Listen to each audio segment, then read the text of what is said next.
Hey guys, Professor Bill, Comic Book University, and Jim Henson's Labyrinth Coronation, issue number 12 of 12. I can't believe this is over. Did the ending land it for me? Let's get into that. First, we got to talk about who made this book, all right? So we got story by Simon Spurrier, written by Ryan Ferrier, illustrated by Daniel Bayliss with Irene Flores, colored by Joanna Lafuente, and letters by Jim Campbell. Character designs by Kyla Vandergluck, I tried, and Daniel Bayliss. Cover by Fiona Staples, and pre-order cover by Corey Godby. All right. This was a cool... Listen, there's going to have to be some spoilers in here. I don't know where else to go with this. Beetle Glum knows that he's in trouble because David Bowie calls him by his actual name. He doesn't screw up his name. Did y'all notice that? He calls him by his actual name in this one. As soon as I saw that, I was like, oh, you ass is grass. You gonna get beat in this one, dude. And the hardest part David Bowie has is trying to wonder, like, should I banish you to the bog of eternal stench? Should I do something worse? Should I just throw you out this effing window? Wow, which one is Beetle Glum the most afraid of? Read the comic book to understand.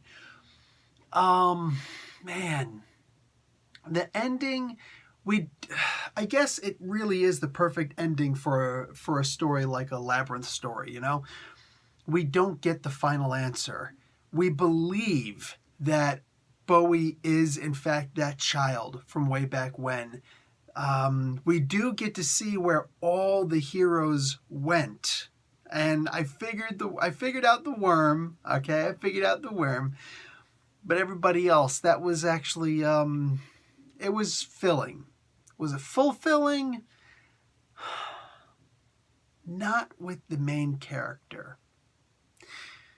Her falling in love with that, or never having lost her love for that abusive son of a gun, even if it is the automatation of him, like falling in love with the idea of what he was, you know, what he pretended to be. I guess. I mean, it is Labyrinth. It's not real, but what is real, which is kind of the whole basis of the comic book. It's the standard for the end. It's the idea of the entirety of the series. What is real? Here's probably, for me, the best takeaway here is the secret of the chalk. That has got to be the coolest thing about this comic book, that we actually get to understand. Is it a perfect understanding? Hell no, it's a Labyrinth understanding. But we learned the secret of the chalk. That was cool. That made me just kind of sit back and be like, oh, okay, cool, I'm down with that. I'm down with that. Could it be so simple? Yeah, it could, but still really cool. Anyway, this was a fun comic book. It didn't quite stick the ending. I'm not going to lie, dude. Straight up, reading this comic book, I wanted to finish this off and I wanted to cry. I wanted to have a good cry at the end of this. I wanted to just read this and be like, yeah, man. You know what I'm saying? But no, I didn't get that.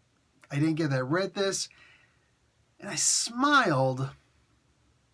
Wasn't quite what I was looking for, though. That's a shame. That's a shame. I still enjoyed the book. Absolutely enjoyed this book. This was great, and all the people involved in this should definitely, you know what I'm saying, like, they deserve a round of applause for this. This was really fun. Really fun. I'm definitely glad I read all 12 issues. Hopefully get a signature on issue 1 at the very least. We'll see. But this was great. This was great. Again, the ending could have been better, I suppose. I don't know how it would have been much better, though, to be honest. But, yeah. It is good to see that every single person, every person, had a happy ending. Except the Owl King. F that guy. All right, guys. Professor Bill, Comic Book University. Class dismissed.